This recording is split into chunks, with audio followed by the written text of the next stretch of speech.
चलिए आज की क्लास शुरू करते हैं। आज हम शरीर के सबसे जटिल और आकर्षक सिस्टम में से एक को समझने वाले हैं। तंत्र का तंत्र यानी हमारा नर्वस सिस्टम। बिल्कुल। सोचिए ये हमारे शरीर का कमांड सेंटर है। हम जो कुछ भी सोचते हैं, महसूस करते हैं, याद रखते हैं या करते हैं, सब यहीं से कंट्रोल होता है। तो आज का मिशन है कि हम इस पूरे सिस्टम को एक-एक करके बिल्कुल आसान भाषा में समझें। बिल्कुल। और इसे आप शरीर का एक सुपर फास्ट इंटरनेट नेटवर्क समझिए। Internet network? हाँ, जो जानकारी भेजने के लिए बिजली के झटकों मतलब इलेक्ट्रिकल इम्पल्सेस का इस्तेमाल करता है। हम देखेंगे ये नेटवर्क कैसे बिछा है और कैसे काम करता है। तो फिर सबसे पहले सबसे छोटी और सबसे जरूरी चीज से शुरू करते हैं, न्यूरॉन। एकदम सही। न्यूरॉन यानी तंत्रिका कोशिका। यह हमारे नर्वस सिस्टम की कह सकते हैं फंक्शनल यूनिट है। और एक मजेदार बात, मुझे पता है ये हमारे शरीर की सबसे लंबी कोशिका होती है। जी हाँ, कुछ तो 90 सेंटीमीटर तक लंबी हो सकती हैं। कमाल है। यहाँ एक बहुत महत्वपूर्ण बात समझने वाली है। न्यूरॉन्स में सेंट्रोसोम नहीं होता। सेंट्रोसोम? हाँ, मतलब वो हिस्सा जो कोशिका विभाजन में मदद करता है। इसके ना होने का मतलब है कि न्यूरॉन्स विभाजित नहीं हो सकते। अच्छा, इसीलिए जन्म के बाद इनकी संख्या नहीं बढ़ती। बिल्कुल। और इसीलिए सिर में लगी गहरी चोटें जल्दी ठीक नहीं होती। ठीक है, तो इसके मुख्य हिस्से भी समझ लेते हैं। एक तो सेल का मुख्य हिस्सा होता है साइटोन। जिसमें न्यूक्लियस होता है। हाँ, साइटोन। जी। और फिर वो छोटी छोटी शाखाएं होती हैं जो सिग्नल रिसीव करती हैं, डेंड्राइट्स। डेंड्राइट्स। और एक लंबी पूंछ जैसी होती है जो सिग्नल को आगे भेजती है, उसे कहते हैं एक्सॉन। एक्सॉन। ठीक है, पर जहां ये दो न्यूरॉन्स जुड़ते हैं वहां क्या होता है? बहुत अच्छा सवाल। उस जुड़ने वाली जगह को, जो असल में खाली जगह होती है, उसे सिनेप्स कहते हैं। खाली जगह? मतलब वो पूरी तरह जुड़े नहीं होते? नहीं। और यहीं पर सिग्नल इलेक्ट्रिकल से केमिकल बन जाता है। इलेक्ट्रिकल से केमिकल कैसे?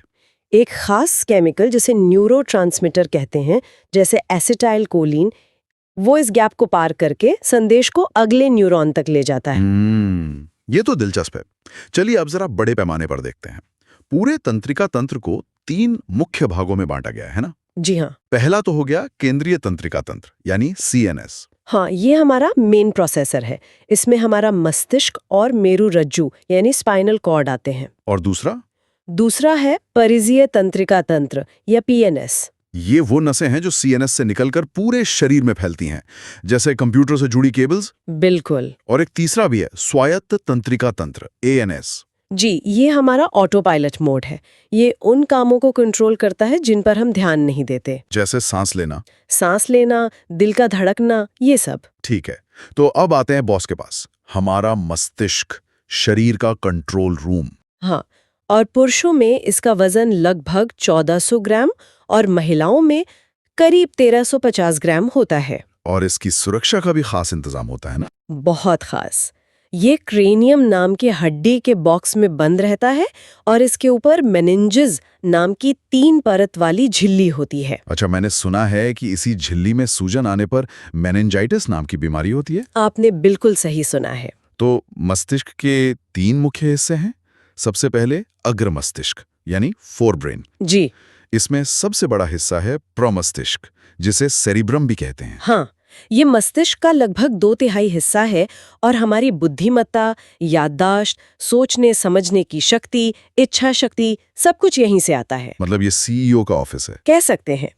और इसी में 2 और छोटे पर बहुत महत्वपूर्ण हिस्से हैं। कौन से? एक है थैलेमस, जो हमें दर्द, ठंडा और गर्म जैसी बाहरी चीजों का एहसास कराता है। ओके, ये बाहरी दुनिया से जोड़ता है। की दुनिया को कंट्रोल करता है। अंदर की दुनिया मतलब भूख, प्यास, गुस्सा, प्यार और शरीर का तापमान।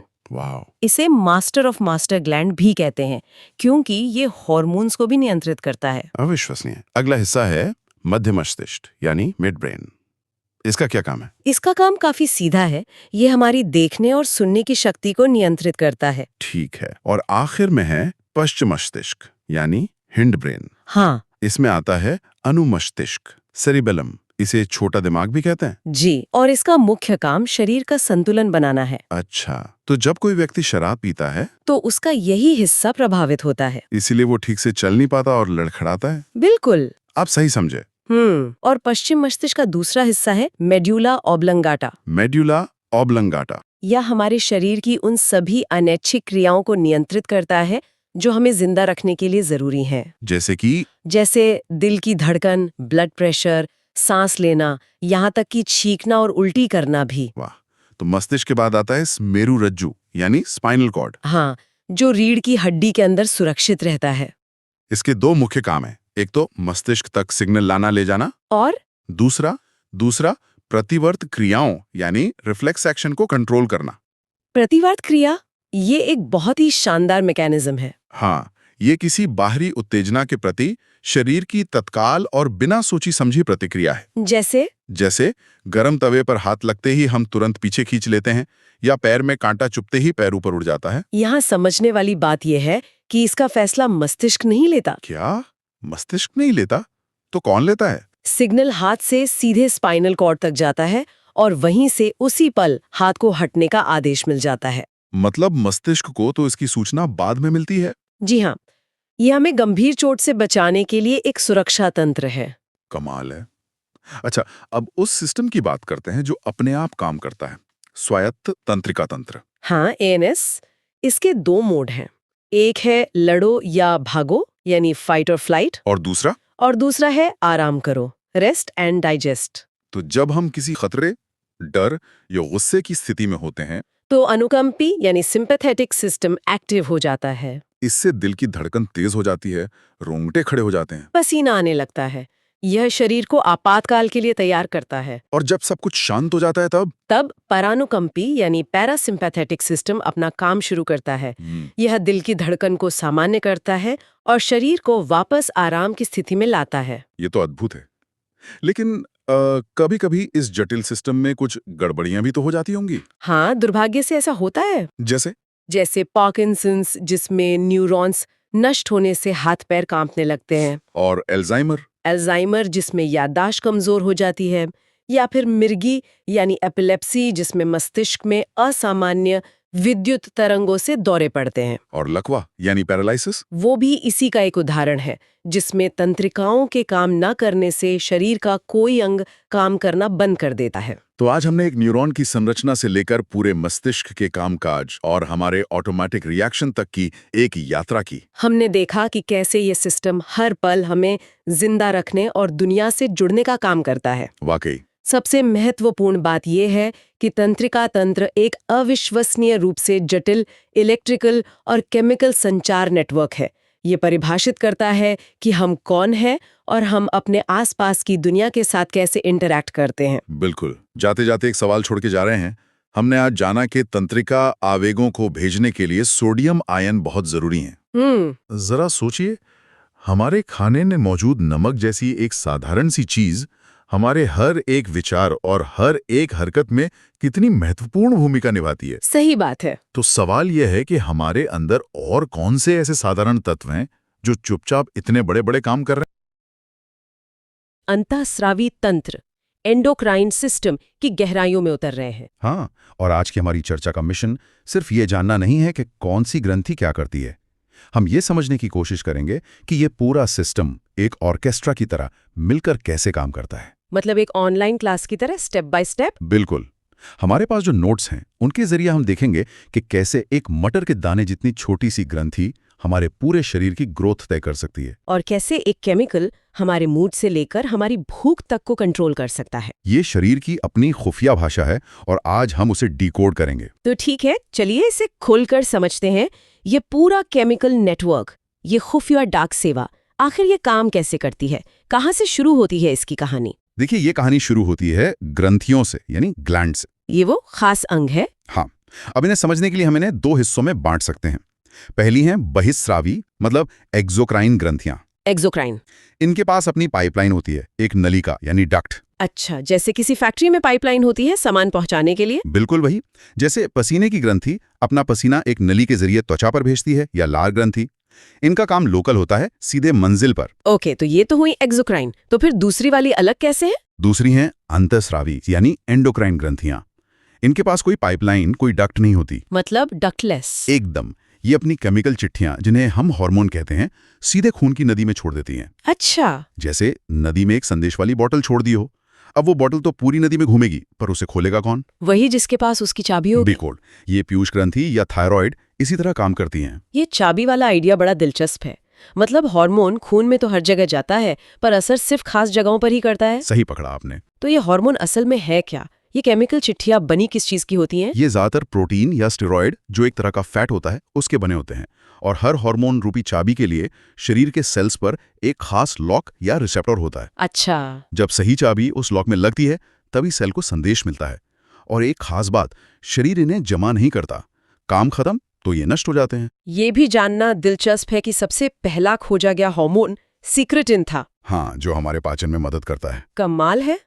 तो इस पूरे डार्क सिस्टम का हेड पोस्ट ऑफिस कहाँ है? मतलब वो कौन सी ग्रंथि है जो सब कुछ कंट्रोल करती है? सब कहते हैं कि ये मास्टर ग्रंथि पीयूष ग्रंथि है, पिट्यूटरी ग्लैंड, हमारे दिमाग के ठीक नीचे, एक मटर के दाने जितनी छोटी। एक मटर का दाना? हाँ, लेकिन सच तो ये है कि असली मास्टर तो हाइपोथैलेमस है, जो दिमाग का ही एक हिस्सा है। अच्छा। हाइपोथैलेमस सीईओ की तरह है, जो पीयूष ग्रंथि यानी जनरल मैनेजर को बताता है कि कब क्या करना है, और फिर पीयूष ग्रंथि बाकी ग्रंथियों को आदेश भेजती है। तो ये मटर का दाना चलाता तो बहुत कुछ है। इसके कुछ खास आदेशों मतलब हार्मोनों के बारे में बताइए। सबसे मशहूर है ग्रोथ हार्मोन यानी जीएच। नाम से ही पता चल रहा है, ये शरीर की लंबाई और विकास को कंट्रोल करता है। अगर ये कम हो जाए तो? अगर बचपन में ये कम बने तो बौनापन हो सकता है, और अगर जरूरत से ज्यादा बन जाए तो भीमकायता मतलब जाइगेंटिज्म, जिसमें शरीर असाधारण रूप से लंबा हो जाता है। और एक ऑक्सीटोसिन का भी जिक्र है, उसे लव हार्मोन कहते हैं। ये नाम थोड़ा ज्यादा फिल्मी नहीं लगता? आपने बहुत सही सवाल पूछा। लव हार्मोन कहना इसे बहुत ज्यादा सरल बना देना है। असल में ये एक बॉन्डिंग हार्मोन है। Bonding hormone? हाँ, ये बच्चे के जन्म के समय गर्भाशय में संकुचन पैदा करता है और बाद में माँ और बच्चे के बीच एक मजबूत रिश्ता बनाने में मदद करता है। तो प्यार से ज्यादा इसका लेना देना भरोसे और अपनेपन से है। समझ गई। और एक और जरूरी हार्मोन है एडीएच। इसे शरीर का वाटर मैनेजर कहा गया है। ये क्या करता है? जब शरीर में पानी की कमी होती है तो पीयूष ग्रंथि एडीएच रिलीज करती है। यह हार्मोन किडनी को संदेश भेजता है कि पानी बचाओ। पानी बचाओ? हाँ, इसके बाद किडनी पेशाब से ज्यादा पानी सोकर वापस खून में भेज देती है। नतीजा, हमें कम और गाढ़ा पेशाब आता है और शरीर डिहाइड्रेशन से बच जाता है। वाह, तो पीयूष ग्रंथि तो हो गई हमारी जनरल मैनेजर। अब बात करते हैं इसके एक सबसे जरूरी फील्ड ऑफिस की, जो हमारे गले में है, थायराइड ग्रंथि, तितली के आकार की। और ये हमारे शरीर की सबसे बड़ी अंतःस्रावी ग्रंथि है। अगर पीयूष ग्रंथि कमांड सेंटर है, तो थायराइड हमारे शरीर का पावर हाउस है। Power house? हाँ, ये हमारे मेटाबॉलिज्म का रेगुलेटर है। ये तय करता है कि हमारा शरीर कितनी तेजी से ऊर्जा बनाएगा और इस्तेमाल करेगा। दिल की धड़कन, शरीर का तापमान, दिमाग का विकास, सब कुछ इसी पर निर्भर करता है। बिल्कुल। और इस पावर हाउस को चलाने के लिए एक खास ईंधन की जरूरत होती है। आयोडीन, मैंने पढ़ा है इसके बारे में। एकदम सही। थायराइड अपने हार्मोन थायरॉक्सिन बनाने के लिए आयोडीन का इस्तेमाल करता है। अगर खाने में आयोडीन की कमी हो तो थायराइड हार्मोन नहीं बना पाता और फिर वो सूज जाता है। हाँ, ज्यादा हार्मोन बनाने की कोशिश में वो सूजकर बड़ा हो जाता है और इसी हालत को घेंगा या गॉइटर कहते हैं। इसीलिए आयोडाइज्ड नमक इतना जरूरी है। और थायराइड के ठीक पीछे कुछ और भी छिपा होता है ना, चावल के दाने जैसी ग्रंथियां। हाँ, ये हैं पैराथायराइड ग्रंथियां, 4 छोटी-छोटी ग्रंथियां। इनका काम बहुत खास है, खून में कैल्शियम का हिसाब रखना। कैल्शियम तो हड्डियों के लिए होता है? सिर्फ हड्डियों के लिए नहीं, मांसपेशियों के सिकुड़ने और नसों के सिग्नल भेजने के लिए भी जरूरी है। जब खून में कैल्शियम कम होता है तो पैराथायराइड हार्मोन हड्डियों से थोड़ा कैल्शियम उधार लेकर खून में डाल देता है। अरे वाह, मतलब ये शरीर का मनी मैनेजर है। बिल्कुल, ताकि जरूरी काम न रुकें। अब उस ग्रंथि की बात करते हैं जो शायद सबसे ज्यादा नाटकीय है, जो हमें खतरे के लिए तैयार करती है, अधिवृक्क ग्रंथि, एड्रिनल ग्लैंड। आपातकालीन ग्रंथि। हाँ, मुझे याद है एक बार ट्रैफिक में मुझे अचानक ब्रेक लगाना पड़ा था। उसके 1 मिनट बाद तक मेरा दिल जोर जोर से धड़क रहा था। क्या वो इसी का असर था? बिल्कुल, वो एड्रेनलिन का असर था। ये ग्रंथियां किडनी के ऊपर एक टोपी की तरह रखी होती हैं। अच्छा। जैसे ही हमें कोई डर, गुस्सा या खतरा महसूस होता है, ये तुरंत खून में एड्रेनलिन छोड़ देती हैं। ये एक फाइट, फ्लाइट या फ्राइट हार्मोन है। लड़ो, भागो या डरो। हाँ, ये तुरंत दिल की धड़कन, ब्लड प्रेशर और सांस की रफ्तार बढ़ा देता है ताकि आपका शरीर उस संकट का सामना करने के लिए सुपरचार्ज हो जाए। हमारे नोट्स में लिखा है कि इसके एक हिस्से से निकलने वाले हार्मोन को जीवन रक्षक हार्मोन भी कहते हैं। ये क्यों? नहीं, ये बिल्कुल सही है। एड्रिनल ग्रंथि के बाहरी हिस्से, जिसे कॉर्टेक्स कहते हैं, उससे कॉर्टिसोल जैसे हार्मोन निकलते हैं। ये लंबे समय तक चलने वाले तनाव जैसे बीमारी या इमोशनल स्ट्रेस से निपटने में मदद करते हैं। अच्छा। इनके बिना शरीर गंभीर तनाव को झेल नहीं सकता, इसीलिए इन्हें जीवन रक्षक कहा जाता है। अब उस ग्रंथि पर आते हैं जिसका काम संतुलन बनाना है और शायद आज के समय में सबसे ज्यादा चर्चा में भी रहती है, अग्न्याशय यानी पैंक्रियास। अग्न्याशय एक मिश्रित ग्रंथि है। ये पाचन के लिए एंजाइम भी बनाती है और हार्मोन भी। इसके अंदर लैंगरहैंस की द्वीपिकाएं नाम का एक खास हिस्सा होता है। ये नाम तो बड़ा मुश्किल है। हाँ, थोड़ा मुश्किल है। बस ये समझिए कि वहाँ दो तरह की कोशिकाएं हैं जो एक दूसरे के बिल्कुल उलट काम करती हैं। अल्फा कोशिकाएं बनाती हैं ग्लूकागॉन। ग्लूकागॉन ये क्या करता है? ये खून में शुगर का लेवल बढ़ाता है, जैसे जब हम भूखे होते हैं। और बीटा कोशिकाएं? वो तो इंसुलिन बनाती हैं, जिसके बारे में सबने सुना है। एकदम। और उसका काम ठीक उल्टा है। खाना खाने के बाद जब खून में शुगर बढ़ती है तो इंसुलिन सेल्स के दरवाजे खोलता है ताकि वो शुगर को अंदर ले सकें। और इस तरह खून में शुगर का लेवल कम हो जाता है, एक बैलेंसिंग एक्ट की तरह। बिल्कुल। और जब ये बैलेंस बिगड़ता है, इंसुलिन ठीक से नहीं बनता, तो उसी बीमारी को हम मधुमेह या डायबिटीज कहते हैं। ये जानना भी दिलचस्प है कि इंसुलिन में जिंक धातु पाई जाती है। हाँ, जिंक इंसुलिन के मॉलिक्यूल को सही आकार में रखने और उसे स्टोर करने में मदद करता है। चलिए अब बात करते हैं उन ग्रंथियों की जो पुरुष और महिला के शरीर को अलग पहचान देती हैं, जनन ग्रंथियां, गोनैड्स। पुरुषों में ये वृषण, टेस्टिस हैं, जो टेस्टोस्टेरोन बनाते हैं। ये हार्मोन पुरुषों में दाढ़ी मूछ, भारी आवाज जैसे गुणों के लिए जिम्मेदार है। और महिलाओं में? महिलाओं में अंडाशय, ओवरी 3 मुख्य हार्मोन बनाते हैं। पहला है एस्ट्रोजन, जो महिलाओं वाले शारीरिक गुणों का विकास करता है। दूसरा है प्रोजेस्टेरोन। इसे प्रेगनेंसी हार्मोन भी कहते हैं ना? हाँ, क्योंकि यह गर्भधारण के लिए गर्भाशय को तैयार करता है और गर्भावस्था को बनाए रखता है। और तीसरा है रिलैक्सिन। इसका क्या काम है? इसका काम बच्चे के जन्म के समय होता है।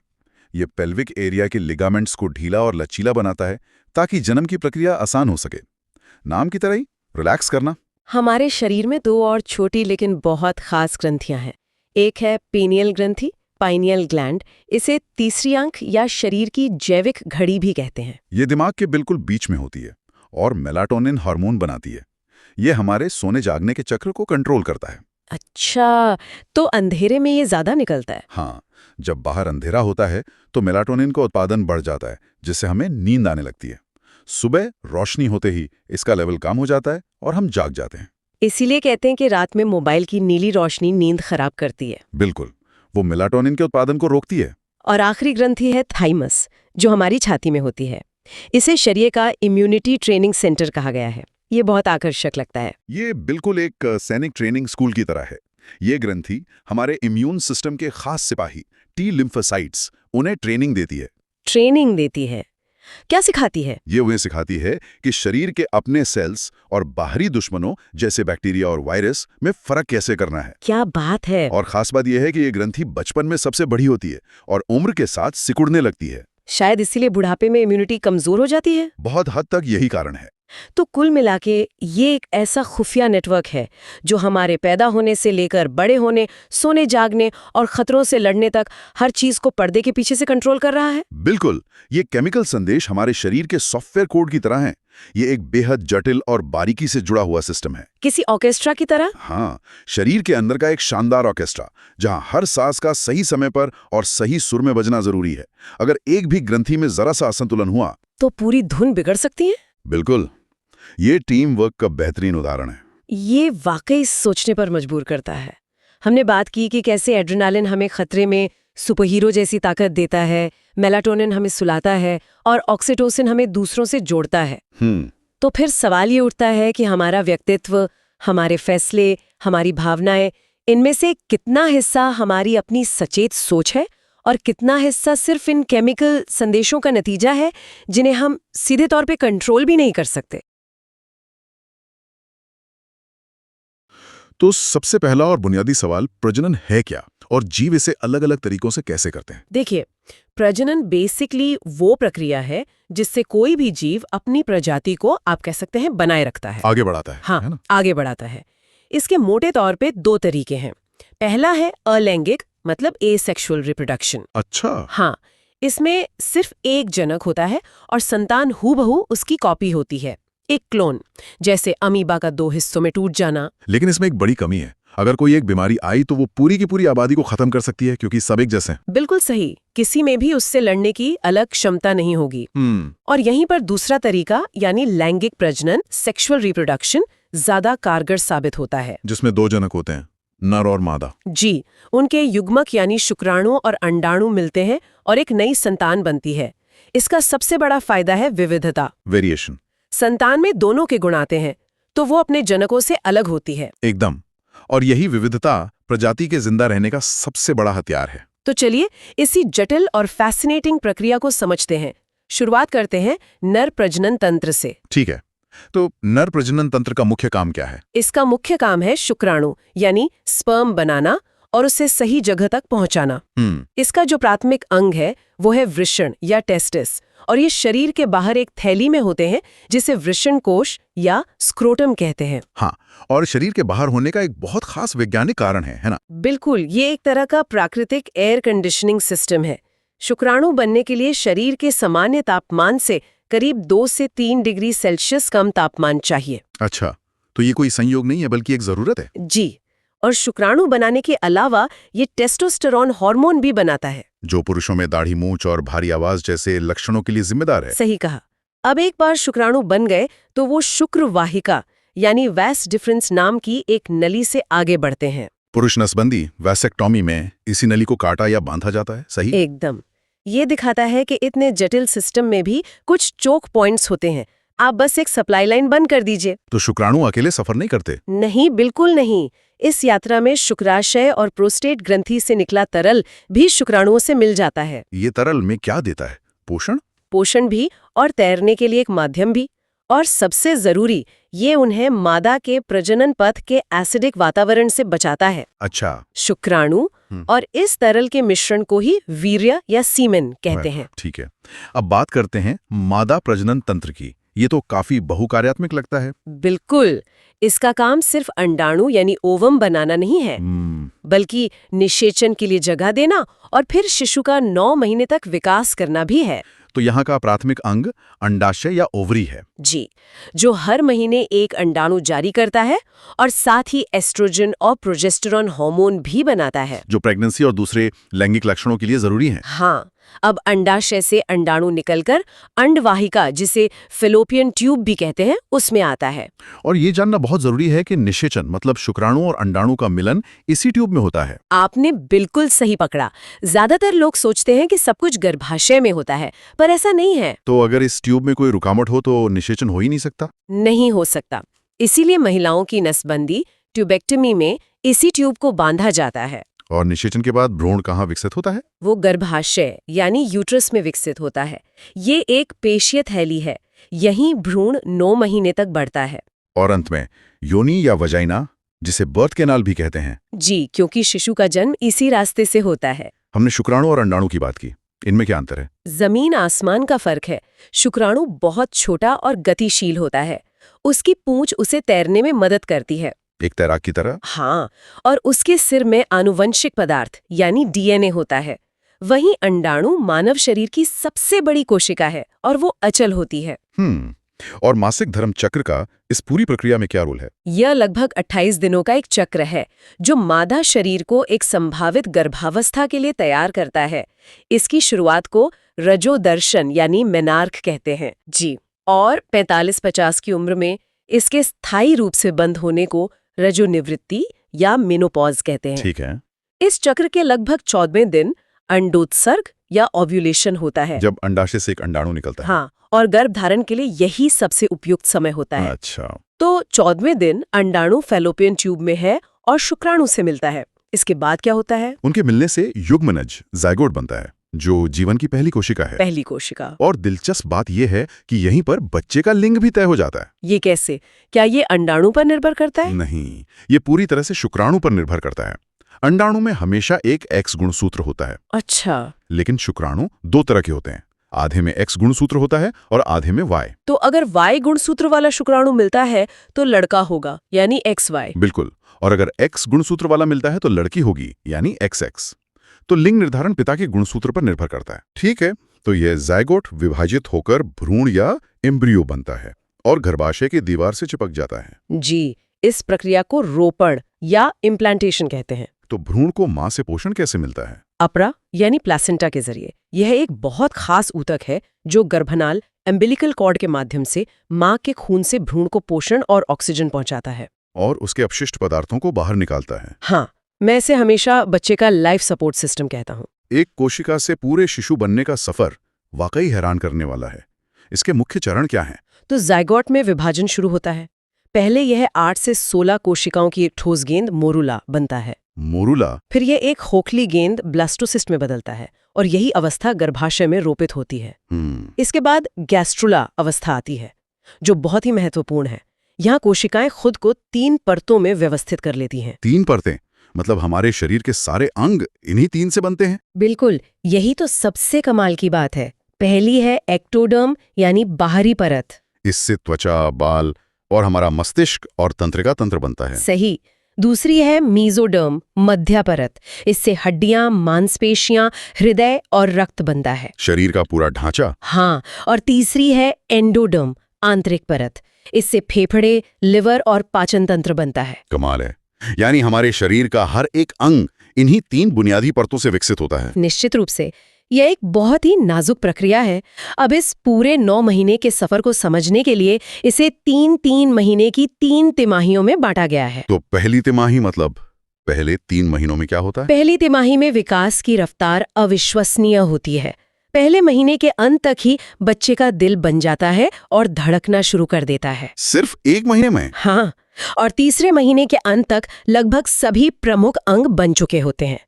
इसके बाद इसे भ्रूण की जगह फीटस कहते हैं। और दूसरी तिमाही में? दूसरी तिमाही यानी 4 से 6 महीने में पहली बार माँ गर्भ में बच्चे की हलचल महसूस कर सकती है। अच्छा। सर पर बाल उगने लगते हैं और बच्चा अब बाहरी आवाजों पर भी प्रतिक्रिया दे सकता है। और तीसरी तिमाही तो पूरी तरह जन्म की तैयारी के लिए होगी। हाँ, तीसरी तिमाही में बच्चा तेजी से वजन बढ़ाता है और सबसे महत्वपूर्ण, उसके फेफड़े पूरी तरह विकसित हो जाते हैं ताकि वो बाहर की दुनिया में सांस ले सके। और 9 महीने बाद जन्म की प्रक्रिया कैसे शुरू होती है? ऑक्सीटोसिन हार्मोन ये गर्भाशय में संकुचन पैदा करता है, जिससे प्रसव पीड़ा होती है और शिशु का जन्म होता है। जन्म के बाद माँ के स्तनों से निकलने वाले पहले गाढ़े दूध को कोलोस्ट्रम कहते हैं। वो बच्चे के लिए पहला टीका है, एंटीबॉडीज से भरपूर। हमने जुड़वा बच्चों के बारे में भी सुना है, वो कैसे बनते हैं? बहुत अच्छा सवाल है। अगर एक ही जाइगोट 2 हिस्सों में बंट जाए तो एक युग्मजी यानी आइडेंटिकल जुड़वा बनते हैं, जो बिल्कुल एक जैसे दिखते हैं। हाँ, उनका डीएनए 100% एक जैसा होता है। लेकिन अगर 2 अलग-अलग अंडाणु 2 अलग-अलग शुक्राणुओं से निषेचित हों तो द्वियुग्मजी या फ्रेटर्नल जुड़वा बनते हैं, जो आम भाई बहन जैसे दिख सकते हैं। बिल्कुल। अंत में तकनीक ने इस प्रक्रिया में कैसे मदद की है, जैसे आईवीएफ यानी इन विट्रो फर्टिलाइजेशन, जिसे आम भाषा में टेस्ट ट्यूब बेबी भी कहते हैं। जब शरीर के अंदर निषेचन संभव नहीं होता तो इसे लैब में शरीर के बाहर कराया जाता है और फिर भ्रूण को गर्भाशय में स्थापित कर दिया जाता है। जी, यह तकनीक उन जोड़ों के लिए एक वरदान है जो संतान सुख से वंचित रह जाते हैं। तो ये थी एक कोशिका के एक पूर्ण विकसित शिशु में बदलने की कहानी। एक ऐसी प्रक्रिया जो जीव विज्ञान के सबसे सुंदर और जटिल पहलुओं में से एक है। ये पूरी प्रक्रिया एक सटीक ऑर्केस्ट्रा की तरह काम करती है, जहां हर हार्मोन और हर कोशिका की अपनी भूमिका है। सही बात है। लेकिन एक विचारणीय प्रश्न ये भी है कि भ्रूण का ये विकास बाहरी कारकों के प्रति कितना संवेदनशील होता है। कुछ कारक जिन्हें टेरेटोजन कहते हैं, जैसे कुछ दवाएं, शराब या कोई इन्फेक्शन, हाँ, ये इस जटिल विकास में बाधा डाल सकते हैं। यह हमें याद दिलाता है कि इस नाजुक प्रक्रिया के दौरान सुरक्षा और स्वास्थ्य का ध्यान रखना कितना ज्यादा महत्वपूर्ण है, क्योंकि ये चमत्कार जितना मजबूत है उतना ही नाजुक भी है। नमस्ते, चलिए आज की चर्चा शुरू करते हैं। आज हम एक सवाल के इर्द गिर्द घूमेंगे जो शायद हम सबके मन में कभी न कभी आता है। सवाल ये है कि जीवन का कोड कैसे लिखा जाता है और समय के साथ ये कैसे बदलता है। हाँ, और इस एक सवाल के 2 हिस्से हैं और यही आज के हमारे 2 मुख्य विषय हैं। पहला है जेनेटिक्स, यानी वो विज्ञान जो जीवन के इस कोड को पढ़ता है, और दूसरा है इवोल्यूशन, मतलब वो कहानी जो बताती है कि ये कोड करोड़ों सालों में कैसे बदला। और ये दोनों एक ही कहानी के 2 पहलू हैं असल में। जेनेटिक्स हमें बताती है कि नियम क्या हैं, कि कैसे माता पिता के गुण बच्चों में जाते हैं, और इवोल्यूशन हमें बताता है कि जब इन नियमों में छोटे मोटे बदलाव आते हैं तो उससे जीवन की इतनी जबरदस्त विविधता कैसे पैदा हो जाती है। बिल्कुल। तो कहानी शुरू होती है एक बगीचे से, जहां एक साधु मटर के पौधों के साथ कुछ प्रयोग कर रहे थे। ग्रिगर मेंडल। हम सब ने स्कूल में उनका नाम सुना है, पर यह समझना जरूरी है कि उनका काम इतना क्रांतिकारी क्यों था। सही बात है। उस समय यानी 19वीं सदी में आम धारणा ये थी कि बच्चों में माता पिता के गुण ऐसे घुल मिल जाते हैं जैसे आप नीले और पीले रंग को मिलाकर हरा बना दें। अच्छा, इसे ब्लेंडिंग इनहेरिटेंस कहते थे। हाँ, मतलब अगर एक लंबा और एक बौना पौधा है तो उनके बच्चे बीच की हाइट के होने चाहिए, ये सोचा जाता था। लेकिन मेंडल ने जो देखा वो तो कुछ और ही था। बिल्कुल अलग था। जब उन्होंने एक शुद्ध लंबे और एक शुद्ध बौने मटर के पौधे का क्रॉस कराया तो उन्हें बीच की हाइट का कोई पौधा नहीं मिला। पहली पीढ़ी में सारे के सारे पौधे लंबे थे, बौनापन जैसे गायब ही हो गया। और यहीं पर मेंडल का जीनियस सामने आता है। उन्होंने दिखाया कि ये रंग मिलाने जैसा नहीं है, ये तो एक थैले में लाल और सफेद कंचे मिलाने जैसा है। आप जब भी थैले से कंचे निकालेंगे वो या तो लाल होगा या सफेद, कभी गुलाबी नहीं होगा। अच्छा। उन्होंने बताया कि गुण घुलते मिलते नहीं हैं, वो कणों या फैक्टर्स के रूप में एक पीढ़ी से दूसरी पीढ़ी में जाते हैं। और इन्हीं फैक्टर्स को आज हम जीन कहते हैं। एग्जैक्टली, यही जेनेटिक्स की नींव थी। और यहीं से उनका पहला नियम आया, प्रभाविता का नियम, मतलब लॉ ऑफ डोमिनेंस, कि कुछ गुण जैसे लंबापन दूसरे गुणों पर जैसे बौनेपन पर हावी हो जाते हैं। सही, लेकिन कहानी यहाँ खत्म नहीं हुई। जब उन्होंने पहली पीढ़ी के उन लंबे पौधों को आपस में क्रॉस कराया तो फिर क्या हुआ? तब वो छुपा हुआ बौनेपन का गुण दूसरी पीढ़ी में वापस आ गया। हाँ, उन्हें हर 3 लंबे पौधों के साथ एक बौना पौधा भी मिला, और इससे उनका दूसरा और शायद सबसे जरूरी नियम बना, पृथक्करण का नियम, लॉ ऑफ सेग्रीगेशन। इसका मतलब ये हुआ कि वो कंचे यानी गुण आपस में मिक्स नहीं हुए थे। बिल्कुल, वो बस साथ में थे और अगली पीढ़ी में फिर से अलग अलग हो गए। एक मिनट, तो मेंडल का जो तीसरा नियम है, स्वतंत्र अपव्यूहन नियम, वो कहता है कि अलग अलग गुण जैसे पौधे की लंबाई और बीज का रंग, ये एक दूसरे से आजाद होकर अगली पीढ़ी में जाते हैं। मतलब बीज का रंग क्या होगा, इसका पौधे की लंबाई से कोई लेना देना नहीं है। पर क्या ये हमेशा इतना सीधा होता है? क्या जीन्स हमेशा अपनी अपनी राह चलते हैं? यह एक बेहतरीन सवाल है, और यहीं पर जेनेटिक्स असल में दिलचस्प हो जाती है। ज्यादातर मामलों में मेंडल सही थे, लेकिन बाद में पता चला कि अगर 2 जीन्स एक ही गुणसूत्र यानी क्रोमोसोम पर बहुत पास पास बैठे हों तो वो साथ में ही जाते होंगे। हाँ, तो वो अक्सर एक टीम की तरह साथ में ही अगली पीढ़ी में जाते हैं। इसे जीन लिंकेज कहते हैं। तो मेंडल के नियम नींव तो हैं, पर असल जेनेटिक्स में कई ऐसे मोड़ और अपवाद हैं जो इसे और भी ज्यादा जटिल और खूबसूरत बनाते हैं। हम सबने स्कूल में जीनोटाइप और फिनोटाइप के बारे में पढ़ा है कि जीनोटाइप अंदर का जेनेटिक कोड है और फिनोटाइप वो जो बाहर दिखता है। हाँ, लेकिन क्या ये रिश्ता हमेशा इतना सीधा है कि एक जीन एक ही गुण को कंट्रोल करता है? अक्सर नहीं। ये एक साधारण ऑन ऑफ स्विच जैसा नहीं है, बल्कि एक बहुत बड़े और जटिल सर्किट बोर्ड जैसा है।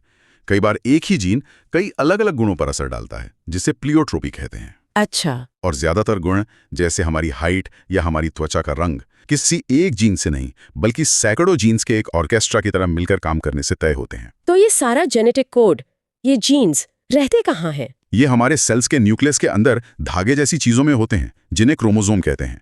इंसानों में 23 जोड़े यानी 46 क्रोमोसोम होते हैं। और ये क्रोमोसोम बने होते हैं उस मशहूर मॉलिक्यूल से जिसे हम डीएनए कहते हैं। बिल्कुल, डीएनए की संरचना एक घुमावदार सीढ़ी जैसी है, डबल हेलिक्स, जिसे वॉटसन और क्रिक ने खोजा था। आप ऐसे समझिए, अगर डीएनए एक बहुत बड़ी लाइब्रेरी में रखी मास्टर ब्लूप्रिंट की किताब है, जिसे आप बाहर नहीं ले जा सकते। और फिर शरीर उस ब्लूप्रिंट को पढ़ता कैसे है? ये एक अच्छा सवाल है। हाँ, यहीं पर आरएनए काम आता है। आरएनए एक लाइब्रेरियन की तरह है। वो ब्लूप्रिंट के जरूरी पन्ने यानी जीन की एक फोटोकॉपी बनाता है। इसे मैसेंजर आरएनए या एमआरएनए कहते हैं। और फिर उसे लाइब्रेरी से बाहर लाता है? हाँ, उसे न्यूक्लियस से बाहर वर्कशॉप यानी राइबोसोम में लाता है, और फिर कारीगर उस फोटोकॉपी को देखकर असल मशीन यानी प्रोटीन बनाते हैं। और हमारे शरीर का लगभग हर काम प्रोटीन ही करते हैं। लेकिन कभी-कभी इस कोड में लिखने में या कॉपी करने में कुछ गड़बड़ हो जाती है। और इन गड़बड़ियों से कुछ बीमारियां भी होती हैं ना? बिल्कुल, जैसे हीमोफीलिया, जिसमें खून का थक्का नहीं जमता। इसे शाही बीमारी भी कहते हैं। इसे शाही बीमारी क्यों कहते हैं? क्या ये सिर्फ राजा महाराजाओं को होती थी? नहीं, ऐसा नहीं है। ऐसा इसलिए क्योंकि ये ब्रिटेन की महारानी विक्टोरिया के वंश में फैल गई थी।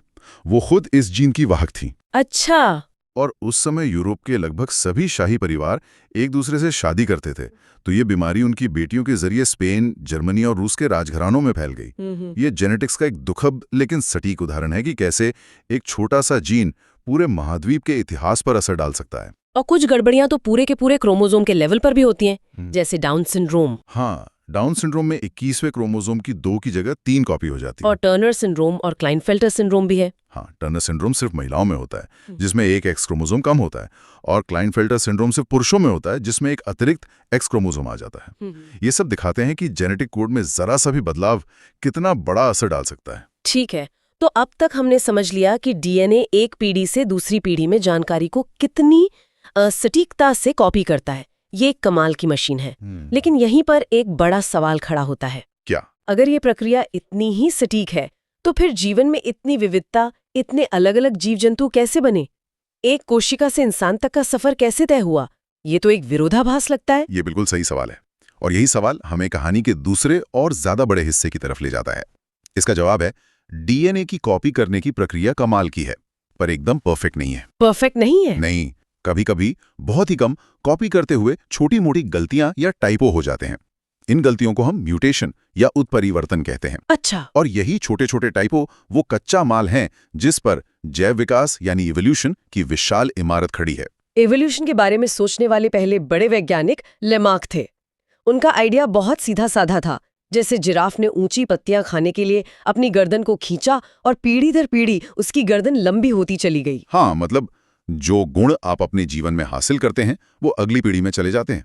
ये सुनने में तो काफी तार्किक लगता है। बिल्कुल तार्किक लगता है, लेकिन ये गलत था।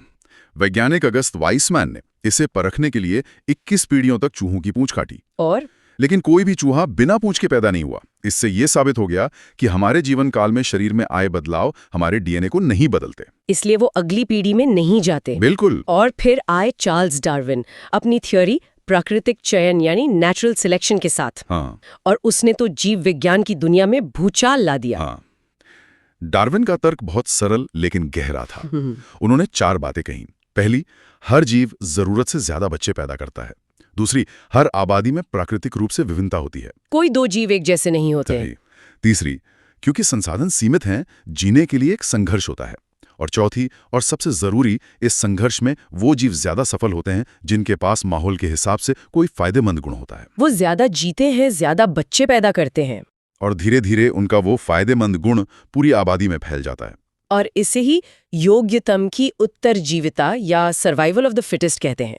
वो इंग्लैंड की औद्योगिक क्रांति वाला उदाहरण इसे बहुत अच्छे से समझाता है। हाँ, क्रांति से पहले इंग्लैंड में पेड़ों के तने हल्के रंग के थे, तो उन पर हल्के रंग के पतंगे आसानी से छिप जाते थे और शिकारी पक्षियों से बच जाते थे। ठीक है। लेकिन जब फैक्ट्रियों के धुएं से पेड़ों के तने काले हो गए, तो हल्के पतंगे आसानी से दिखने लगे। अब गहरे रंग के पतंगों को फायदा मिलने लगा।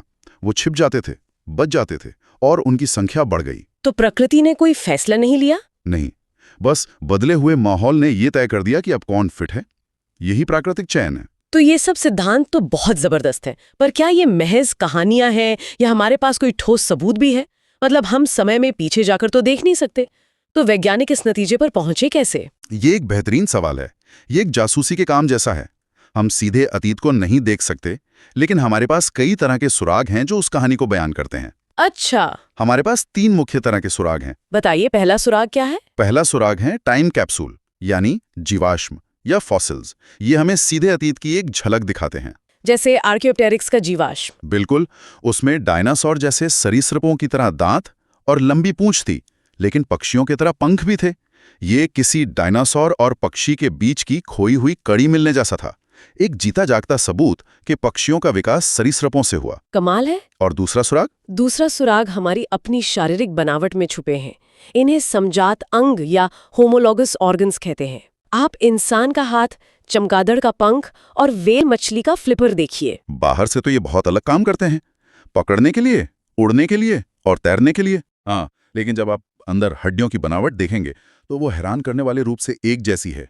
ये बताता है कि हम सब एक ही कॉमन ब्लूप्रिंट से बने हैं, जिसे समय और जरूरत के हिसाब से थोड़ा बहुत बदल दिया गया है। और तीसरे सुराग तो और भी दिलचस्प है। हाँ, तीसरे सुराग हैं हमारे शरीर के भूत, यानी अवशेषी अंग, वेस्टिजल ऑर्गन्स। ये वो अंग हैं जो हमारे पूर्वजों में तो काम आते थे, पर अब हमारे लिए लगभग बेकार हैं। जैसे अपेंडिक्स या हमारी अकलदाढ़। बिल्कुल, ये हमारे शरीर में विकास की छोड़ी हुई निशानियों की तरह हैं, जो हमारे पूर्वजों की कहानी सुनाते हैं। और इन सभी सुरागों को जोड़कर हम मानव विकास की कहानी तक पहुंचते हैं, वो कहानी जो अफ्रीका से शुरू हुई। बिल्कुल, कहानी शुरू होती है ऑस्ट्रेलोपिथेकस से, हमारे उन पहले पूर्वजों से जिन्होंने 2 पैरों पर सीधा चलना सीखा। ये एक क्रांतिकारी कदम था। इसने हमारे हाथों को औजार बनाने के लिए आजाद कर दिया। हाँ, और फिर आए होमो हैबिलिस, यानी कारीगर मानव, जिन्होंने पहली बार पत्थर के औजार बनाए। ये टेक्नोलॉजी की सुबह थी। इसके बाद होमो इरेक्टस आए, जिन्होंने आग पर काबू पाना सीखा। आग ने हमें सिर्फ गर्मी और सुरक्षा ही नहीं दी, बल्कि पका हुआ भोजन दिया, जिससे हमें ज्यादा ऊर्जा मिली और हमारे दिमाग का विकास तेजी से हुआ। फिर आए निएंडरथल मानव। वो काफी बुद्धिमान थे, शिकार के लिए जटिल औजार बनाते थे, और सबसे जरूरी बात, वो अपने मृतकों को दफनाते थे। ये दिखाता है कि उनमें संस्कृति और शायद किसी तरह की आध्यात्मिक सोच भी विकसित हो रही थी। सही बात है। और आखिर में हम आए होमो सेपियंस, यानी बुद्धिमान मानव। और हमने कला, भाषा और लगभग 10,000 साल पहले खेती का आविष्कार किया, जिसने हमें सभ्यता बनाने का मौका दिया। सही। तो आज हमने समझा कि कैसे मेंडल के मटर के पौधों से लेकर डार्विन के प्राकृतिक चयन तक जेनेटिक्स और इवोल्यूशन एक ही सिक्के के 2 पहलू हैं। हाँ, जेनेटिक्स में होने वाले छोटे छोटे बदलाव, यानी म्यूटेशन, विकास के लिए कच्चा माल तैयार करते हैं। और फिर प्रकृति अपने चयन के जरिए तय करती है कि कौन सा बदलाव आगे बढ़ेगा और कौन सा नहीं। ये सब जानकर एक सवाल मन में आता है। डार्विन ने प्राकृतिक चयन की बात की थी, जहां पर्यावरण सबसे फिट को चुनता है।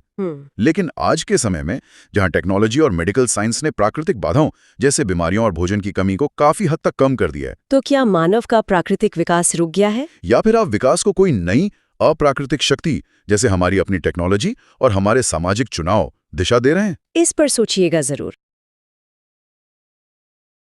नमस्कार। आज हमारे पास जो नोट्स हैं वो एनिमल किंगडम के फैमिली ट्री के बारे में है। हाँ। स्कूल में ये टॉपिक बहुतों को मुश्किल और थोड़ा बोरिंग भी लगता था, है ना? इतने सारे अजीब नाम, इतने ग्रुप्स। बिल्कुल बिल्कुल। लेकिन आज हम इसे एक बहुत ही दिलचस्प कहानी की तरह समझेंगे। हाँ, इसे कहानी की तरह देखना ही सबसे सही तरीका है। ये असल में धरती पर जीवन के विकास की कहानी है। अच्छा। कैसे एक कोशिका वाले सरल जीवों से लेकर हम इंसानों तक का सफर तय हुआ। बिल्कुल। तो आज हम जानवरों के विकास की कहानी को परत दर परत खोलेंगे। हम देखेंगे कि कैसे जीवन में धीरे धीरे अलग अलग, कह सकते हैं, आविष्कार हुए। सही शब्द है। जैसे हिलने डुलने की क्षमता, शिकार करने के हथियार, और फिर रीढ़ की हड्डी जैसा एक क्रांतिकारी ढांचा। हाँ, ये एक तरह से जीवन के इंजीनियरिंग माइलस्टोन्स की यात्रा है। तो चलिए इस क्लास को शुरू करते हैं। सबसे पहला और सबसे बड़ा बंटवारा किस आधार पर किया गया है और इसका क्रेडिट किसे जाता है? ये बेहतरीन सवाल है। सबसे बड़ा बंटवारा एक बहुत ही बुनियादी चीज पर आधारित है। क्या आपके अंदर रीढ़ की हड्डी है या नहीं? ओके। इसी आधार पर पूरे जंतु जगत को 2 विशाल समूहों में बांटा गया है। पहला, अकेशरुकी यानी इनवर्टिब्रेट्स, बिना रीढ़ की हड्डी वाले जीव। ठीक है। और दूसरा, कशेरुकी यानी वर्टिब्रेट्स, यानी हम जैसे जीव जिनमें रीढ़ की हड्डी होती है। और ये सिस्टम बनाया किसने था? इस पूरे सिस्टम को व्यवस्थित करने की नींव रखी थी कैरोलस लिनियस ने, जिन्हें हम वर्गीकरण का जनक या फादर ऑफ टैक्सोनॉमी भी कहते हैं। ठीक है, तो कहानी की शुरुआत होती है बिना रीढ़ की हड्डी वाले जीवों से, यानी अकेशरुकी। नोट्स के मुताबिक यही धरती पर पहले आए। हाँ। इनमें पहला ग्रुप है प्रोटोजोआ। ये तो सबसे बेसिक लगते हैं। ये जीवन का समझिए शुरुआती बिंदु है। ये एक कोशिकीय हैं, मतलब यूनिसेलुलर। पूरा जीव सिर्फ एक कोशिका का बना है। अच्छा। लेकिन इस सादगी में भी गजब की विविधता है। यहाँ दिलचस्प बात यह है कि ये चलते कैसे हैं। अमीबा अपना आकार बदलकर नकली पैर बनाता है, जिन्हें हम कूटपात कहते हैं। वहीं पैरामीशियम अपनी पूरी बॉडी पर मौजूद छोटे छोटे बालों यानी सीलिया को चप्पू की तरह इस्तेमाल करके तैरता है। और इसी सीधे साधे दिखने वाले ग्रुप में प्लाज्मोडियम भी आता है, जो मलेरिया जैसी खतरनाक बीमारी फैलाता है। मतलब इन्हें कम नहीं आंकना चाहिए। बिल्कुल नहीं। अब प्रोटोजोआ के बाद अगला कदम था जब कोशिकाएं एक साथ मिलकर एक शरीर बनाने लगीं। और यहीं पर आते हैं पॉरीफेरा। पॉरीफेरा, जिन्हें हम स्पंज कहते हैं। हाँ, स्पंज। ये तो किसी पौधे जैसे दिखते हैं और चल भी नहीं सकते। इनमें ऐसा क्या खास है जो इन्हें एनिमल बनाता है? इनकी सबसे खास बात है इनका छिद्रों से भरा शरीर, मतलब एक पोरस बॉडी।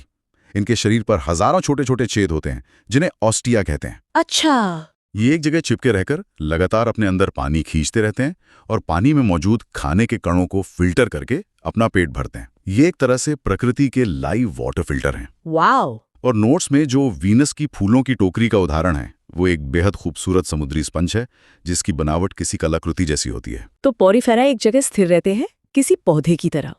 लेकिन एनिमल किंगडम में असली एक्शन तो तब शुरू हुआ होगा जब किसी जीव ने हिलना डुलना और शिकार करना सीखा। बिल्कुल सही पकड़ा आपने। क्या अगला समूह इसी से जुड़ा है? हाँ, यहीं पर आते हैं सिलेंटेरेटा, जैसे जेलीफिश और मूंगा। कोरल। जेलीफिश, हाँ। ये शिकारी हैं और इनके पास एक घातक हथियार है, दंश कोशिकाएं या स्टिंगिंग सेल्स। ओह! इनके मुंह के चारों ओर धागे जैसे स्पर्शक होते हैं, टेंटिकल्स, जिन पर ये जहरीले सेल्स लगे होते हैं। जैसे ही कोई शिकार इन्हें छूता है, ये उसे डंक मारकर बेहोश कर देते हैं। मतलब ये शिकार करने का एक बहुत ही कारगर तरीका था जो पहली बार इन्हीं जीवों में विकसित हुआ। बिल्कुल ठीक है। तो अब हम कुछ ऐसे जीवों पे आ रहे हैं जो दूसरों के शरीर में रहते हैं, परजीवी। नोट्स में 2 तरह के कृमि या वर्म्स का जिक्र है जिनके नाम सुनने में बड़े भारी लगते हैं, प्लाटीहेल्मिन्थीज और एस्केल्मिन्थीज। हाँ, नामों पर मत जाइए, इनका फर्क बहुत सरल है। प्लाटीहेल्मिन्थीज यानी चपटे कृमि। चपटे कृमि। जैसा कि नाम से ही जाहिर है, ये बिल्कुल एक रिबन या फीते जैसे चपटे होते हैं। फीता कृमि, टेपवर्म, इसका क्लासिक उदाहरण है। अच्छा। जबकि एस्केल्मिन्थीज यानी गोल कृमि एक धागे या पाइप की तरह गोल होते हैं। पेट के कीड़े एस्करिस इसी में आते हैं। तो बस यही मूल अंतर है, एक चपटा है और दूसरा गोल। बिल्कुल। और ये दोनों ही परजीवी जीवन शैली के माहिर हैं, मतलब दूसरों के शरीर से पोषण लेना।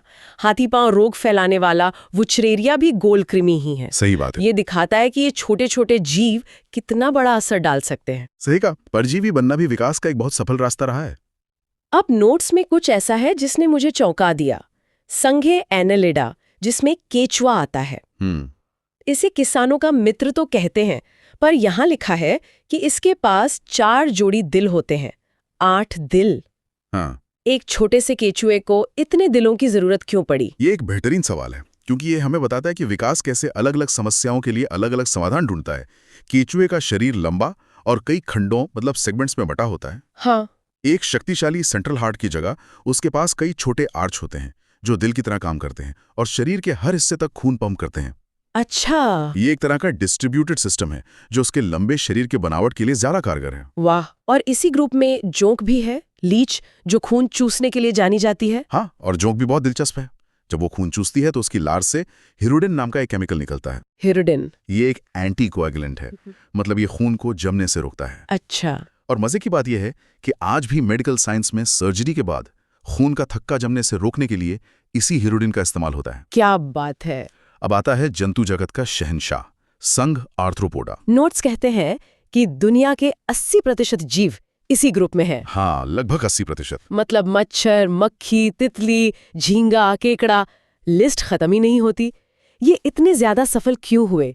इनके पास ऐसा क्या सुपर पावर है? इनकी सफलता का राज एक क्रांतिकारी आविष्कार में छिपा है, एक्सोस्केलेटन, यानी बाहरी कंकाल। हाँ, बाहरी कंकाल।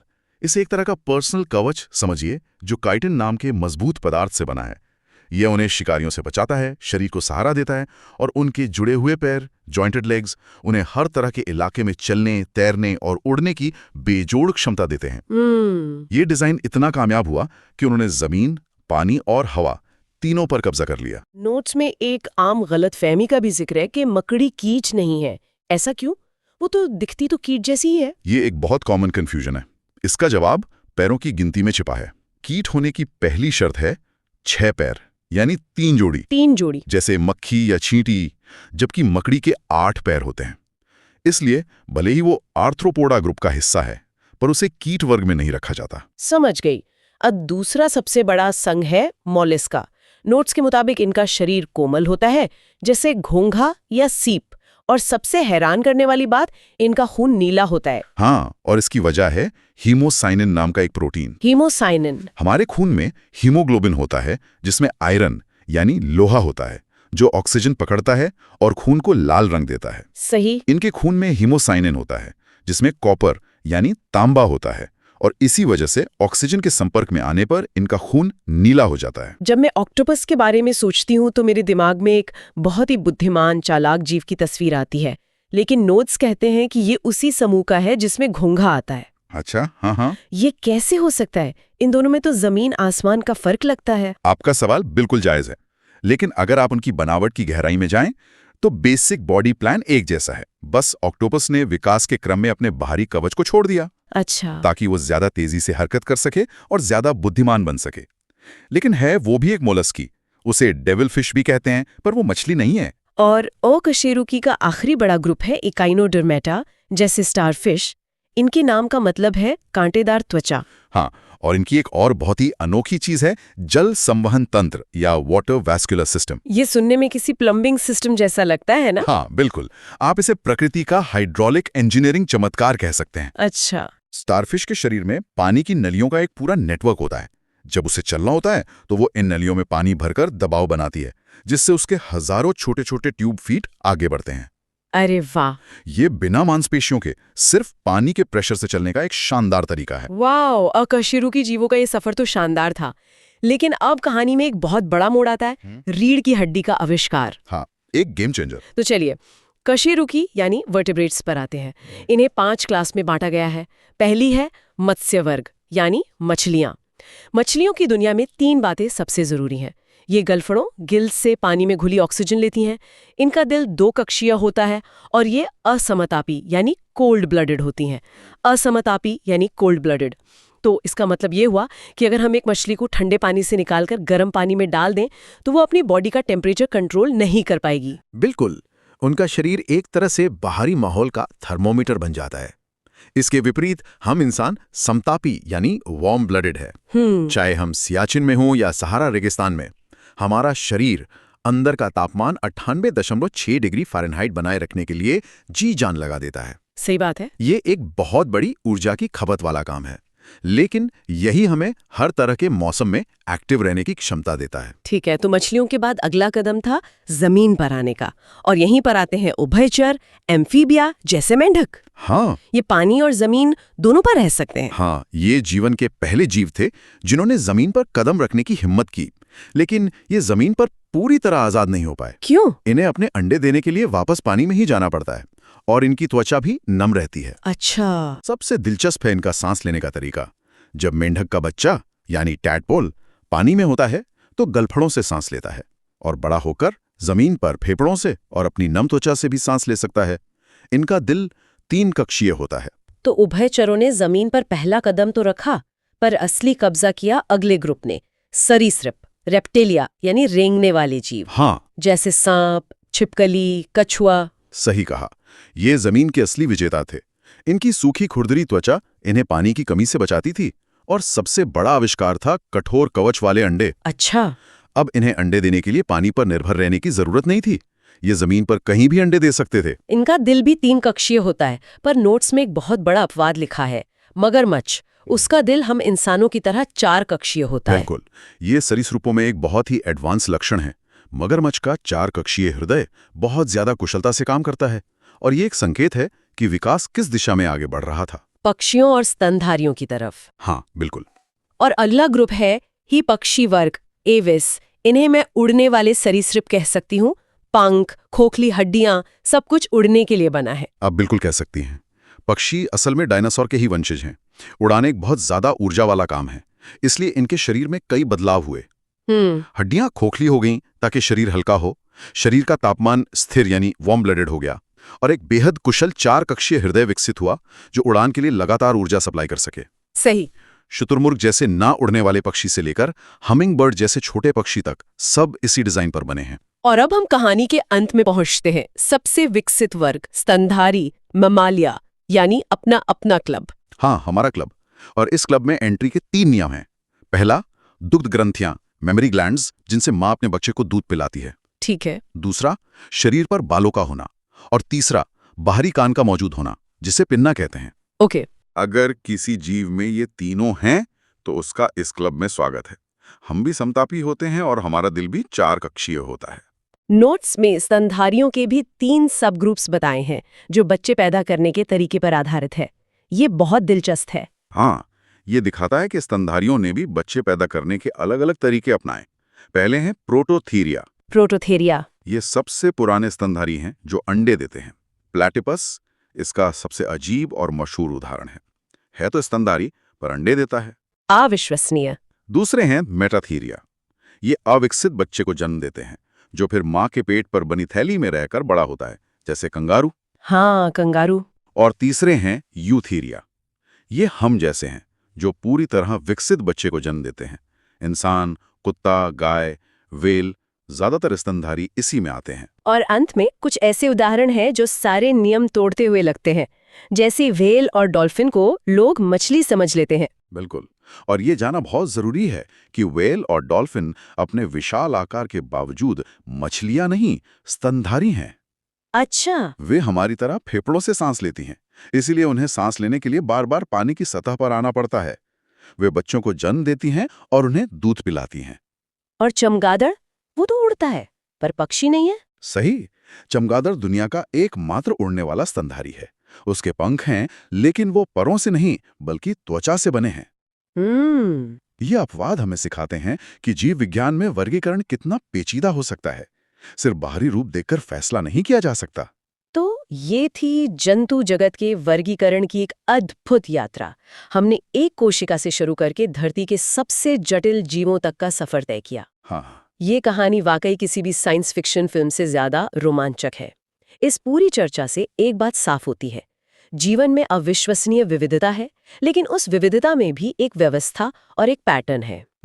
हर जीव, चाहे वो एक छोटा कीड़ा हो या विशाल व्हेल, अपने पर्यावरण में जीने के लिए लाखों सालों के विकास का एक बेहतरीन नमूना है। आज की इस चर्चा के बाद एक सवाल मेरे दिमाग में घूम रहा है।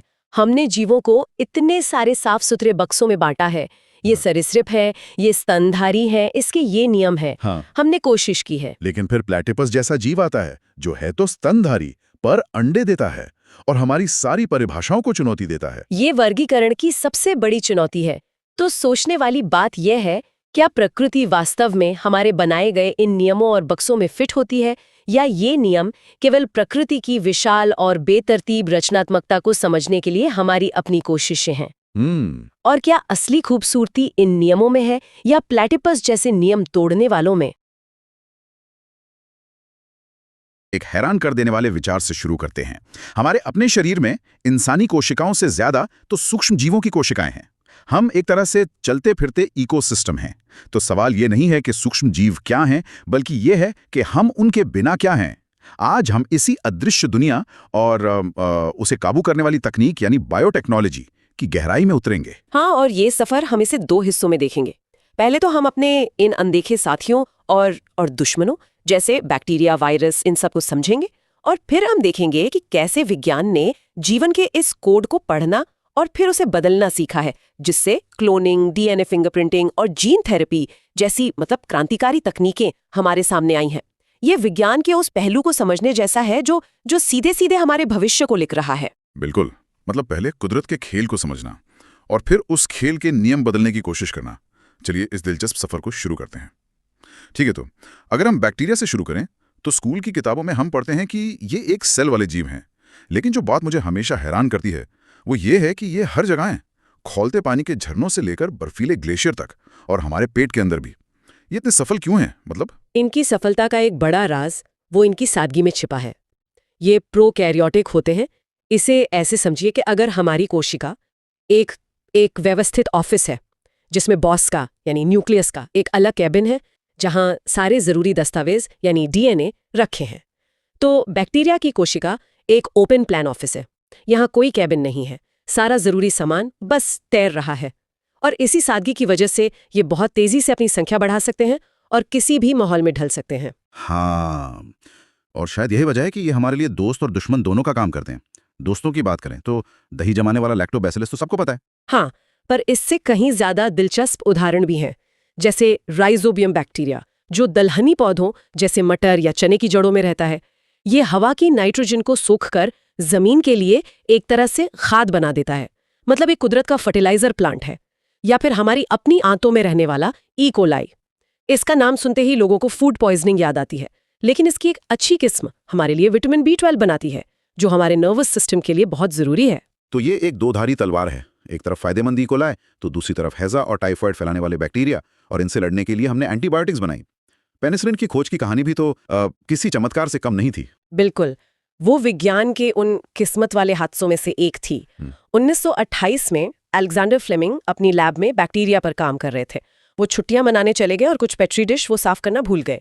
जब वापस आए तो उन्होंने देखा कि एक डिश पर फफूंद उगाई थी और उस फफूंद के चारों ओर का बैक्टीरिया मर चुका था। अच्छा। हाँ, तो वो समझ गए कि इस फफूंद में कोई ऐसी चीज है जो बैक्टीरिया को मार रही है, और बस वहीं से पेनिसिलिन का जन्म हुआ, जिसने करोड़ों जानें बचाईं। तो बैक्टीरिया अपने आप में एक पूरी दुनिया है, लेकिन अगर हम इनसे भी एक कदम आगे बढ़ें, उन चीजों की बात करें जो असल में पूरी तरह से जिंदा भी नहीं मानी जाती पर तबाही मचा सकती हैं, तब हम वायरस के रहस्यमयी दायरे में पहुंचते हैं। आपने बिल्कुल सही शब्द इस्तेमाल किया, रहस्यमयी। वायरस असल में जीव विज्ञान की सबसे बड़ी पहेली है। इनकी बनावट बेहद सरल है। बाहर प्रोटीन का एक खोल, जिसे कैप्सिड कहते हैं, और अंदर जेनेटिक जानकारी का एक धागा, यानी डीएनए या आरएनए। बस इनके पास अपनी कोई मशीनरी नहीं होती है, ये खुद से कुछ नहीं कर सकते। और इसी वजह से इन्हें सजीव और निर्जीव के बीच की कड़ी कहते हैं, है ना? कि जब ये शरीर के बाहर हैं तो एक बेजान धूल के कण जैसे हैं और अंदर जाते ही जिंदा हो जाते हैं। हाँ, ये एक परफेक्ट परजीवी है। जैसे ही ये किसी जीवित कोशिका में घुसता है, ये उसकी पूरी मशीनरी पर कब्जा कर लेता है और उसे अपनी फोटोकॉपी बनाने वाली फैक्ट्री में बदल देता है। कोशिका को मजबूरन हजारों नए वायरस बनाने पड़ते हैं जब तक कि वो खुद फटकर मर ना जाए। एक मिनट, आप कह रही हैं कि गंगा के पानी में एक वायरस है जो उसे साफ रखता है। ये सुनने में तो किसी पौराणिक कथा जैसा लगता है। क्या इसके पीछे का विज्ञान वाकई इतना सीधा है या इसमें कोई और भी फैक्टर है? नहीं, ये कोई कथा नहीं बल्कि प्रमाणित विज्ञान है। गंगा के पानी में एक खास किस्म का वायरस पाया जाता है जिसे बैक्टीरियोफेज कहते हैं। इसका शाब्दिक अर्थ है बैक्टीरिया को खाने वाला। ये वायरस इंसानों या जानवरों को कोई नुकसान नहीं पहुंचाते। इनका तो ये सिर्फ बैक्टीरिया को ही टारगेट करते हैं? हाँ, बिल्कुल। इनका एकमात्र निशाना बैक्टीरिया होते हैं। तो जहां कहीं भी गंगा के पानी में हानिकारक बैक्टीरिया पनपने लगते हैं, ये बैक्टीरियोफेज उन्हें ढूंढकर खत्म कर देते हैं। यह प्रकृति का अपना वाटर प्यूरिफायर सिस्टम है। कमाल है। तो बैक्टीरिया और वायरस के अलावा प्रोटोजोआ और हेलमिंथ भी हैं। जी, ये इस अदृश्य दुनिया में कहाँ फिट होते हैं? देखिए, प्रोटोजोआ भी बैक्टीरिया की तरह एक सेल के जीव हैं, लेकिन ये हमारी कोशिकाओं की तरह यूकैरियोटिक होते हैं।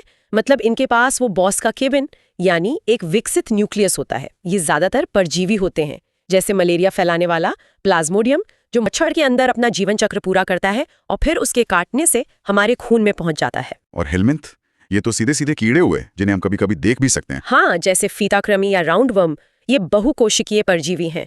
इन सबको समझने के लिए परजीविता का सिद्धांत समझना जरूरी है। परजीविता का मतलब सीधा सा है, एक मुफ्तखोर मेहमान का रिश्ता। एक जीव दूसरे के शरीर में रहता है, उससे अपना फायदा निकालता है और बदले में मेजबान को नुकसान पहुंचाता है। सिर में जूं होना इसका सबसे सटीक उदाहरण है। तो इन सब सूक्ष्म जीवों को समझने के बाद इंसान ने सोचा होगा कि क्यों ना इनकी ताकत का अपने फायदे के लिए इस्तेमाल किया जाए, और शायद यहीं से बायोटेक्नोलॉजी की कहानी शुरू होती है। बिल्कुल, बायोटेक्नोलॉजी कोई नई चीज नहीं है। हजारों सालों से इंसान दही, पनीर, ब्रेड और शराब बनाने के लिए बैक्टीरिया और यीस्ट जैसे सूक्ष्म जीवों का इस्तेमाल करता आ रहा है। ये सब पारंपरिक बायोटेक्नोलॉजी है। लेकिन पिछली सदी में जो हुआ वो क्रांतिकारी था। हमने सिर्फ इन जीवों का इस्तेमाल करना ही नहीं, बल्कि इनके जेनेटिक कोड यानी डीएनए को सीधे सीधे बदलना सीख लिया, और यहीं से आधुनिक बायोटेक्नोलॉजी का जन्म हुआ। चलिए, तो इसकी कुछ सबसे चौंकाने वाली तकनीकों पर आते हैं और शुरुआत क्लोनिंग से करते हैं। जब 1996 में डॉली भेड़ की तस्वीर दुनिया के सामने आई तो ऐसा लगा जैसे कोई साइंस फिक्शन फिल्म हकीकत बन गई हो। वो एक भूचाल जैसा था। डॉली सिर्फ एक वैज्ञानिक उपलब्धि नहीं थी, वो एक चेतावनी भी थी। स्कॉटलैंड में यान विल्मूट और उनकी टीम ने एक वयस्क भेड़ की कोशिका से डॉली को बनाया था। ये पहली बार था कि किसी स्तनधारी का क्लोन एक वयस्क कोशिका से तैयार किया गया था। लेकिन डॉली की कहानी का अंत दुखद था। वो सिर्फ 6 साल जी, जो भेड़ों की औसत उम्र से लगभग आधा है। उसे गठिया और फेफड़ों की गंभीर बीमारी हो गई थी। और उसकी समय से पहले मौत ने एक बहुत बड़ी बहस छेड़ दी थी। हाँ, एक वैश्विक बहस। क्या हमें जीवन बनाने का अधिकार है? क्या क्लोन किए गए जीव समय से पहले बूढ़े हो जाते हैं? और अगर वे पूरी तरह स्वस्थ नहीं रह सकते तो क्या ये प्रयोग क्रूरता नहीं है? ये सवाल आज भी विज्ञान की दुनिया को परेशान करते हैं। भारत में भी करनाल के एनडीआरआई ने गरिमा और महिमा नाम की भैंस के क्लोन तैयार किए हैं, जो डेयरी उद्योग के लिए महत्वपूर्ण है। लेकिन ये नैतिक सवाल अपनी जगह बने हुए हैं। क्लोनिंग के बाद एक और तकनीक है जिसने लाखों जिंदगियों को बदला है, टेस्ट ट्यूब बेबी या आईवीएफ। इसने कई लोगों को माता पिता बनने की उम्मीद दी। इसका तकनीकी नाम इन विट्रो फर्टिलाइजेशन है, जिसका मतलब है कांच में निषेचन।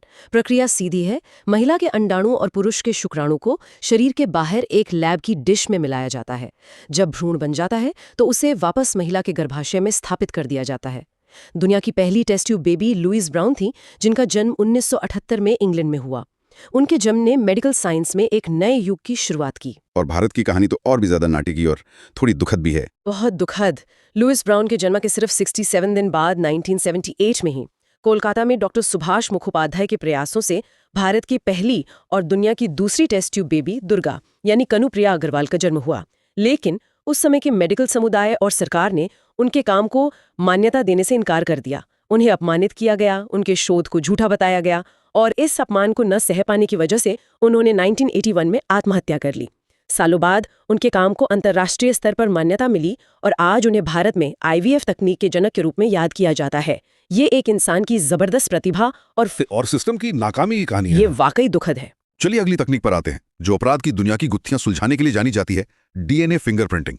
हाँ, फिल्मों में तो इसका बहुत जिक्र होता है। इसका सिद्धांत बहुत सरल लेकिन बेहद शक्तिशाली है। जुड़वा लोगों को छोड़कर दुनिया में किन्हीं भी दो लोगों का DNA 100